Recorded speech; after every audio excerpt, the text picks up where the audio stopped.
Bonjour à toutes et à tous, nous sommes toujours à Jouan-Josas pour la rentrée des entrepreneurs à l'Université d'été du MEDEF 2015 et avec nous Thibault Langsad, vous êtes vice-président du MEDEF et responsable des PME. Pourquoi des PME? Parce que c'est bien connu, le MEDEF ne s'intéresse qu'aux grandes entreprises. Bonjour, eh bien oui, on est sous la tente TPE-PME parce qu'on ne le répétera jamais assez. Le MEDEF, il y a 700 000 adhérents. On fait un calcul rapide. Il y a 120 grandes entreprises en France, c'est le SBF 120. Il y a 4500 ETI, des entreprises de plus de 200 salariés. Tout le reste, ce sont des PME, TPE. Ça veut dire qu'au MEDEF, 95% de nos adhérents sont des patrons de PME et de TPE. Et donc, il était logique que cette année, on leur donne un espace dédié, c'est le cadre de cette tente, où on a voulu une approche extrêmement pragmatique. Il y a là à peu près une dizaine de mini-conférences sur des thèmes très opérationnels, comment améliorer sa cotation Banque de France, comment faire face aux arnaques en entreprise, où des intervenants viennent pour justement aider les chefs d'entreprise. Ils ont besoin de ça, de cet accompagnement technique. De cet accompagnement technique. Et puis, on offre des approfondissements en fonction des spécificités des entreprises. Donc, on a voulu un lieu plutôt convivial, pragmatique, opérationnel, pour répondre aux attentes des chefs d'entreprise. L'autre point aussi, c'est que nous lançons un groupe de travail des 100 premiers jours. Alors, pourquoi les 100 premiers jours? C'est les 100 premiers jours du futur ministre des PME-TPE, du prochain gouvernement du président élu.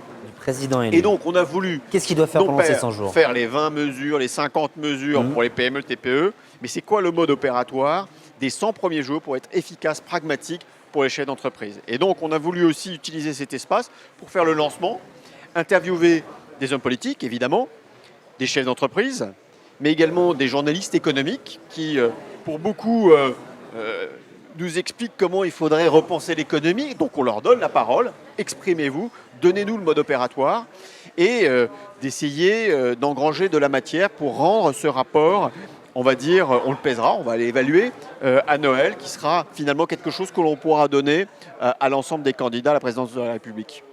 Et comment est-ce que vous avez déjà une petite idée sur ce rapport en tout cas? Alors on n'a pas une idée précise parce que ça va être finalement, on va agréger ce qui va être dit. En revanche, il y a quelque chose qui monte en puissance, c'est les rapports que l'on a avec l'administration.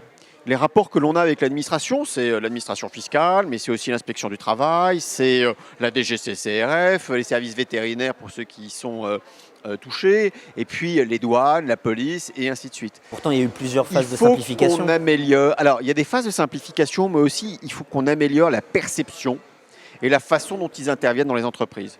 Moi, ce que je dis de façon très simple, c'est que le premier contrôle, notamment pour les entrepreneurs, il puisse ne pas donner lieu à une sanction. D'abord, pour la première année de son existence, pas de contrôle.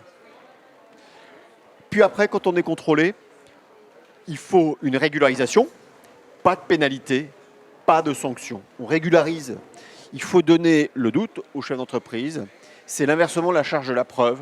Nous ne sommes pas tous coupables avant même d'être contrôlés et faisons en sorte qu'on puisse avoir de la tolérance. Alors, on n'écarte pas les délits, on n'écarte pas les malversations. Il y aura toujours, mais dans toute organisation, entre 5 et 7% de couillons, de voleurs, de bandits. Mais c'est vrai chez les politiques, c'est vrai chez les entreprises, chez les journalistes, c'est vrai partout. Donc, faisons en sorte que on simplifie ces rapports, que l'administration puisse développer, j'aime pas beaucoup ce terme, j'ai pas encore trouvé le nom ad hoc, mais soit un peu dans une approche schizophrénique. Elle soit d'abord là pour nous conseiller, elle soit d'abord là pour nous aider et après pour nous contrôler. Aujourd'hui, quand vous avez une difficulté en entreprise, un plan à mettre en place, parce que vous pouvez avoir des départs, ça ne vous viendrait pas à l'idée d'aller voir l'inspection du travail pour dire « aidez-moi, comment faire ?» Vous y allez une fois que vous êtes bordé, ceinture et bretelles, que vous êtes accompagné par un conseil, et puis là, vous commencez fébrilement à écrire à l'inspection du travail en disant « bon Dieu, pourvu que ça ne déclenche pas un contrôle ». Mais ce serait quand même autre chose de se dire « dites-moi, je vais avoir une difficulté, vous, l'inspection du travail, donnez-moi les clés, je voudrais pas commettre d'erreur. » Vous savez, le Code du travail, il fait 4000 pages. Beaucoup de jurisprudence, je ne sais pas l'interpréter. Et c'est assez simple ce que je demande. Je n'ai peut-être pas envie de prendre un cabinet de conseil tout de suite. Aidez-moi, est-ce que je suis dans le vrai, est-ce que je suis dans le faux? Aujourd'hui, cette démarche-là, elle est quasiment impossible. Ou en tout cas, il y a un sentiment qu'il faut combattre, qui est de dire mais l'administration nous en veut, elle va nous condamnés avant même qu'on ait commencé. Vous savez, il y a des militaires qui sont là aujourd'hui, qui animent cette tente, parce que ce sont des militaires qui se sont reconvertis et qui sont devenus chefs d'entreprise. C'est les militaires qui se sont reconvertis. Quand j'ai discuté avec eux, ils nous ont dit, vous savez, on a servi la France pendant 10, 15 ans, maintenant on va servir l'économie de notre pays. Je leur ai dit, oh là là, c'est bien ce que vous dites. En revanche, vous allez sortir d'un cocon où l'administration bienveillante à votre égard, parce que les militaires, ils ont une administration qui est bienveillante, qui les paye, qui les accompagne, voire même quand ils sont sur le terrain des théâtres extérieurs, l'administration fait en sorte que ça se passe bien pour leur famille, les inscriptions à l'école. Cette administration-là, eh bien, quand vous serez en entreprise, ce ne seront pas véritablement des amis. Ou en tout cas, c'est le sentiment perçu qu'on a quand on est chef d'entreprise.